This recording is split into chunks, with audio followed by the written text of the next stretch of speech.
Tonight, to keep an honest, exclusive report, CNN has learned that the nation's premier federal program tasked with putting severely disabled Americans in jobs is being investigated by the Department of Justice. Inside sources tell CNN it's one of the worst cases of fraud and mismanagement they've ever seen in a federal agency. According to our sources, more than $2 billion that's supposed to be used to provide jobs for disabled people is instead being funneled elsewhere. As a result, tax dollars earmarked for disabled workers are actually putting the disabled out of work while government contractors are raking in millions. Here's our senior investigative correspondent, Drew Griffin. You know where your feet are going. Randall Love is exactly why the program exists. At the top of his career, he was diagnosed with a spinal cord tumor. Hold on, I'm coming. It crippled his body, but not his mind. No longer able to work at an office, he sought work from home and found it in a federal program. He will tell you the job cured him. It gives me, if you would, a sense of being worthwhile. I get up just like everybody else in the morning, and I go to work too. I'm not disabled. That's why I say it's a cure for me. His job in the IT industry comes through a federal program with strict rules. To get a federal contract, the government requires 75% of a company's work be performed by people who are severely disabled. According to the government, that means employees who are not capable of engaging in competitive employment. People like Randall Love, who would not otherwise be able to work. But this spring it was all taken away. And Randall Love says what happened to him and other disabled workers isn't right. Quite honestly, it's a little bit shady to me. Very shady to me. The company Love worked for lost its contract when the government awarded the work to a different bidder. The new company is being accused of not hiring enough severely disabled workers, according to a lawsuit. And though denying it and saying they are well within compliance, multiple sources tell CNN they believe it's just one of many companies violating the law and raking in hundreds of millions of dollars.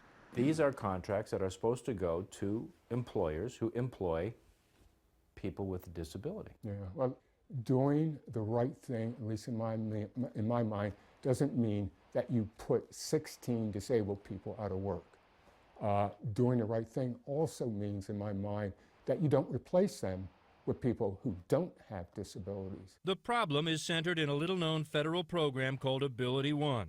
Along with its outsourced management group, Source America, they manage and award about $2.3 billion in federal contracts every year. Multiple sources say these two organizations are being investigated for and accused of such wide-scale corruption. It's among the worst case of financial fraud they've ever seen in a federal program. Our sources say as many as half of the federal contracts under this disability program may be operating in violation of the law.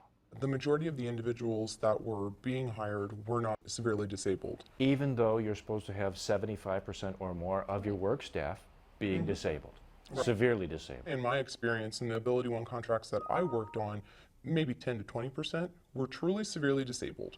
They truly did not have the ability to find gainful employment elsewhere. Everybody else, they're capable of finding employment elsewhere. This manager, who wants to remain anonymous to protect current employment, says instead of hiring severely disabled, the federal contractor making tens of millions of dollars would hire just about anyone who walked through the door, and no one bothered to check. So you could say 100% of my employees are severely disabled. Correct? And none of them are. Right. And you'd still have this contract. Right, because there's nobody checking. CNN heard the same allegations from numerous sources all across the country. Source America says they conduct on-site visits, but according to their statement, Source America staff does not determine compliance. Only the U.S. Ability One Commission is authorized to do so. How does it happen? Ability One's commission is made up of presidential appointees, but it outsources the management of the program to the nonprofit agency Source America. Source America recommends and, according to our sources, virtually decides who gets the contracts, worth $2.3 billion every year.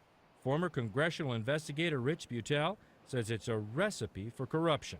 The contracts are now being funneled to a very small group of 10 large companies that are getting way more than their fair share. Butel and numerous other sources are telling CNN the staffers who are essentially handing out federal contracts at Source America are heavily influenced by top officials at the very same agency. And those officials are often connected to the businesses that get the contracts.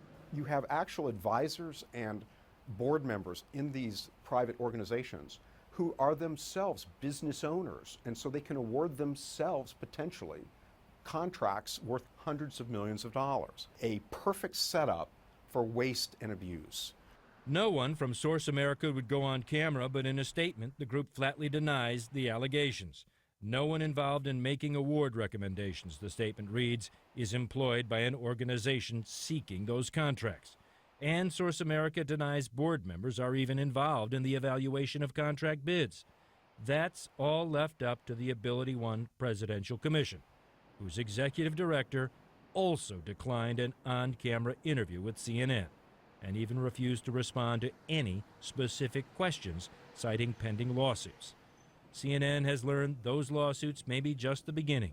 At least 4 separate inspectors general offices now have active investigations into the dealings of AbilityOne and Source America, and the Department of Justice has opened its own investigation. Andrew joins us now. This is such an important investigation. It seems like it would be relatively easy to check. I mean, people are either disabled or not, right? That's right. If they checked, Anderson, which we're hearing they really don't do. What they do is they look at the paperwork, and as long as the paperwork is okay and on file, this presidential commission seems to believe everything is okay without having any proof whatsoever. And actual inspections, that doesn't take place? Very rare.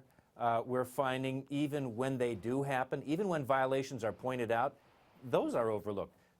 Take this. In the last few years, Anderson, 80 letters went out to companies. 80 letters went out to companies that basically said, hey, why aren't you hiring enough severely disabled people? Do you know, in half of those cases, the companies didn't even bother to respond. They didn't even try to explain it because, according to our sources, those companies knew nothing would happen to them. This has really gotten the advocates for the disabled up in arms. I think it's why you suddenly have all these investigative agencies looking into possible corruption and even the potential, we're told, for racketeering.